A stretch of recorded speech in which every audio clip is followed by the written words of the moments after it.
Hi guys, welcome to another Conversations with Karen and Maya. I'm Karen. And I'm Maya. And today, thank you so much for joining us. Today we're going to talk about shopping for seasonal ingredients, early spring, and the farmer's market. And I am joined by my fabulous co-host. Oh, I thought you were saying, okay. Yeah, Maya. And how are you doing today, Maya? I just woke up. Let me not lie to you guys. I rolled out of bed and was like, I'm late. For real though. Yes. Oh, sorry. Absolutely. I'm doing great today. The temperature here is going to be a high of 53 degrees. And right now you wouldn't believe it. You wouldn't believe it. It's so dark right now. Yeah. And so we have lighting because it is so dark in here. Normally this is like the really bright place. So we're not going to keep you guys along today. We're going to get right into it. So just to give like an intro in, we're talking about everything that eating seasonally, and where you can go to get these items, i.e. the farmer's market. It came to mind simply because Maya and I will be venturing to sell at the farmer's market, at one of the farmer's markets in our area, April 21st. And it's very exciting. And, and first we'll be talking about our first experiences at a farmer's market. So I'll go first since I'm already talking. So growing up, there weren't as many farmer's markets. There were a lot of farms. Also remember, I grew up as a military brat, and one place that we were stationed a long time was in Columbus, Mississippi. Shout out to Columbus Air Force Base there. And there weren't a whole lot of farmers markets. There may have been one. And you are laughing at me. Okay, never mind. You said shout out to Columbus Air Force Base. They don't have any farmers markets. Like she's making fun. Anyway, and every now and again, my mom used to take us to the farmer's market. And then when, I met the hubster years later, obviously, because we met in England, by the way. We got stationed at the Pentagon in Washington, D.C., and we went to the farmer's market there. But because the farmer's market, if you've ever lived in Washington, D.C., the roads are crazy. It's like, it's hard to it's not hard to get around, but it's hard to get around if you don't know where you're going. And I only went to that farmer's market one time. It was wonderful, but I couldn't find my way back to it because of all of the streets and things. And it's just hard to maneuver if you don't know exactly where you're going. Fast forward to us moving overseas. Anywhere we traveled, I always wanted to see their market, to see what was seasonal in their area or whatnot. And I had the opportunity to go to a market when we were stationed in Lajesfield, the Azores, and off the coast of Portugal. Beautiful market there. We found baskets, artisans, food, all sorts of things. And then we visited the markets in Germany as well as in France. And I would say like market life in some countries is like a life thing where people go there every single day.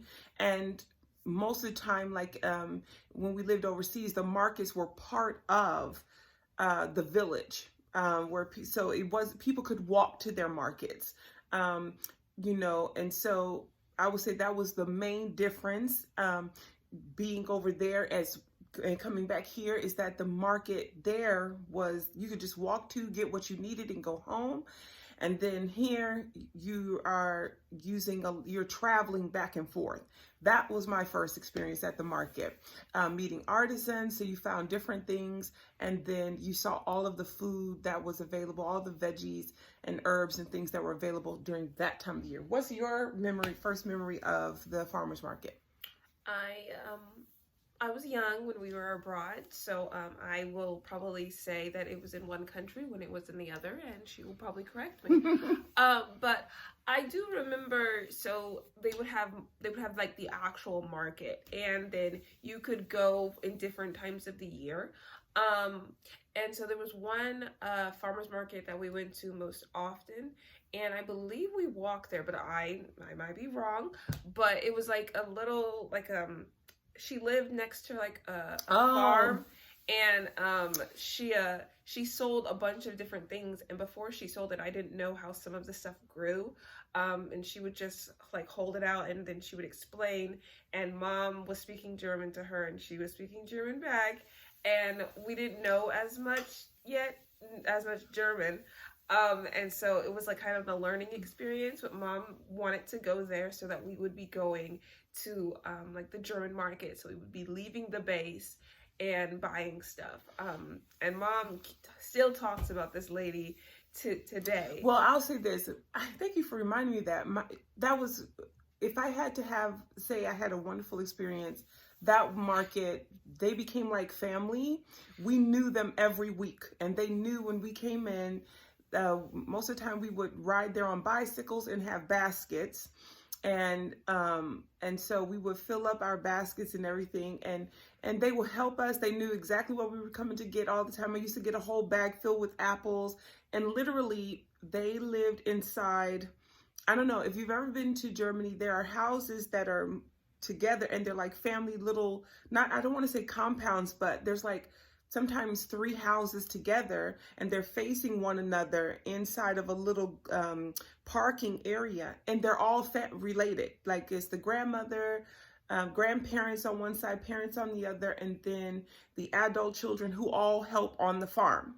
And that's where we went, and it was only like we rode our bikes there, we could walk there, and if it was raining we could just drive our car there, which if you got in the car, by the time you got in the car, got around the corner, it was probably 5 minutes, like less than that. And they loved the kids when we would bring the girls there. We even told her class about it, so they took a field trip there and got pumpkins, and the lady recognized Maya there. I didn't know until we went there that in Germany, I don't know if they do it now, but they didn't know. We wanted collard greens for Thanksgiving. They were feeding them to the pigs, and I was like, I kept picking up the greens that they had, asking collard greens, like collard greens. And I went to the commissary on base, got some collard greens, showed her what it looked like, and she started laughing. She showed it to her husband, and he said that they had tons of it, because my German was very limited. They had tons of it, but that was the stuff that they fed to the chickens and the pigs and everything else. So we went there and got bags and bags and bags of collard greens. Anyway, beautiful experience. That was Germany. And then we came here, and I think it took us a little bit of time to find a farmer's market, because where we live like kind of in the middle of nowhere. And so in order to find like outside, you have to leave and go to a different city. Mm-hmm. And so we found the Raleigh farmer's market first. And when we got there, we were like, oh my word, it's like, it was sizable. They had the little shops, like mom said, like the I can't talk. Artisan. But they're on the hill, and then underneath the, like, it looks like a kind of like an open type of a barn. They have all of like a restaurant, yeah. Oh, I know what you're talking about. The thing in it, it looks like a gigantic pavilion. They sell They sell all of the vegetables and fruits and stuff. It's kind of like broken up, where they will sell like the fruits in the front, and then as you go back you'll get to vegetables. Then the far back you'll get herbs, and you'll get things that they're growing. And it was really cool when we first got here, because we hadn't seen a farmer's market in quite a while. And so the first time we went, we like bought a lot of stuff. We were like, we have like the fresh stuff now, because the only other way we got like food fresh was when you go to the grocery store, which is another way that you can get your fresh foods. But we didn't know that any existed until the Raleigh farmer's market. So first up, because I know you guys are like, okay, she says shopping for seasonal ingredients. So first up, one tip that I would give is knowing what growing zone you're in. We are in growing zone 8A. It changed. It used to be 7B. And so with that being said, if you can just type into Google, what's my growing zone, and then put in your city, state, country, what have you, and it will literally tell you what growing zone you're in, and that will lead you to what is in season right now in the month of March, okay? In the month of March for your area. And what's in season in our area in the month of March. So let me just give a little, let me just say this about looking up what's in season in your area. When you know what's in season in your area, whether you get it from the grocery store or the farmer's market or whatnot, those are the fresh items. Those items didn't have to travel as far to get to you, and they're probably the most cost-effective items in your store or at the farmer's market at that time. So you're not going to pay a high premium for that item. So right now, like Swiss chard, it should be really inexpensive. We have Swiss chard growing in the garden. You can grow Swiss chard in your pots. But also it depends on your growing zone. Like, but it's cool. Right now where we are is cool. But if you're in, let's say California, it's warm outside. So, and it's warm, for spinach and no, you can still get spinach. Yeah, you can still get myself. But I do have a growing zone where this might not be possible.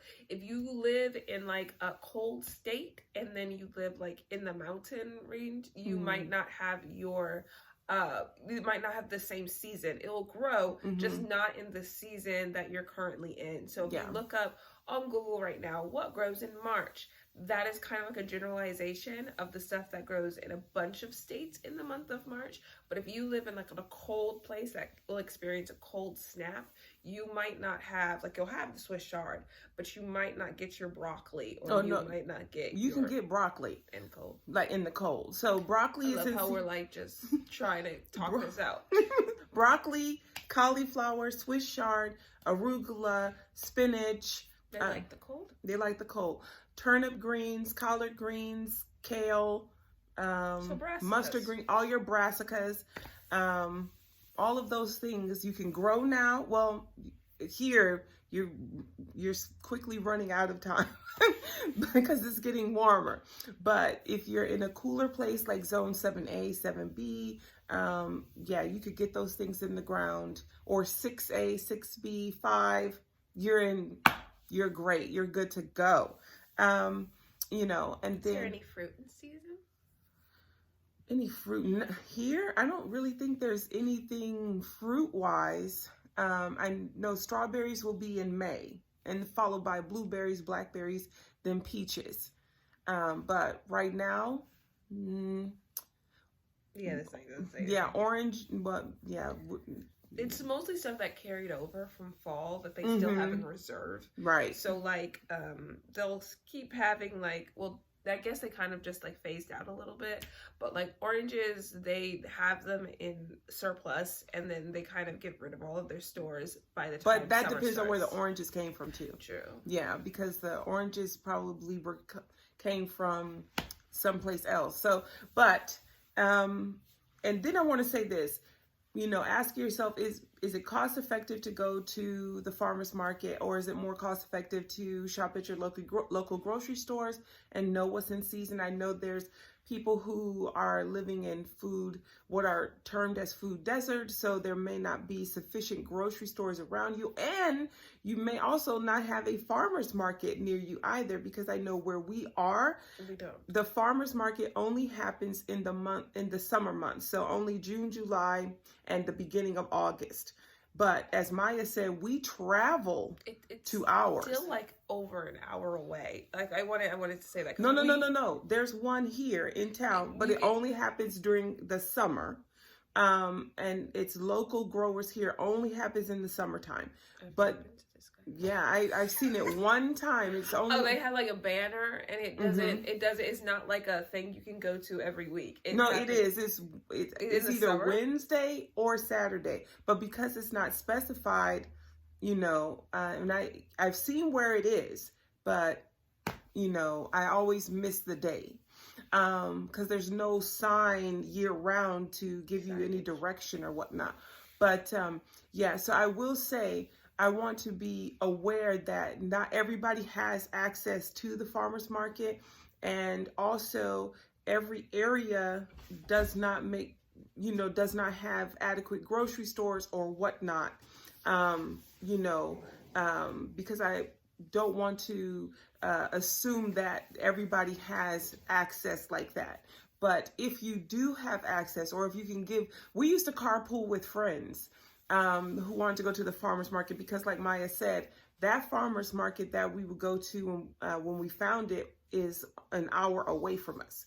So I would ask some of my friends if they want to carpool, and when we all jump in one car, or we would wait till the kids were at school and then we would all drive up there together, and then they would park at our home, and then we would separate everything there. Also at our church too, I will go to the farmer's market and buy in bulk, and then bring that back for a lot of the senior citizens who could not go to the farmer's market as well. And I would just let them know what I was going to pick up, what was in season, and then sort it out into little bags so that everybody who, they would chip in like $20, and then I would just buy big boxes of everything. But I just think this is one little series that will probably continue once a month to talk about what's going on at your local farmer's market, because the farmer's market is important to us, obviously, because we will be at the farmer's market too.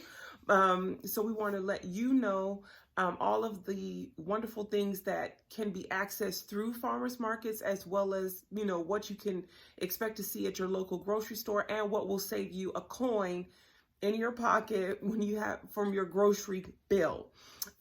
So let us know. I mean, it's a lot. I tried to break this video down. I know one thing and I wanted to end with a recipe as well. So because spinach is in season in the month of March, on Tuesday, I will be incorporating spinach into a recipe. It's just a simple recipe because it's supposed to be a quick tip. Ooh, I know one. Okay, what's yours? We could make, because artichokes are also in season, you could make an artichoke spinach dip. Ooh. And I have a recipe. It's really good. Okay, let us know if you all prefer the artichoke spinach dip. Mom's like, I already had one, Maya. Or spinach quiche. Let us know in the comments below. No, I like the spinach dip. Anyway, guys, thank you so much for watching. We hope you stick around for some of our new ideas and new episodes that are coming up this month. We're really excited about it, and we will see you guys in the next one.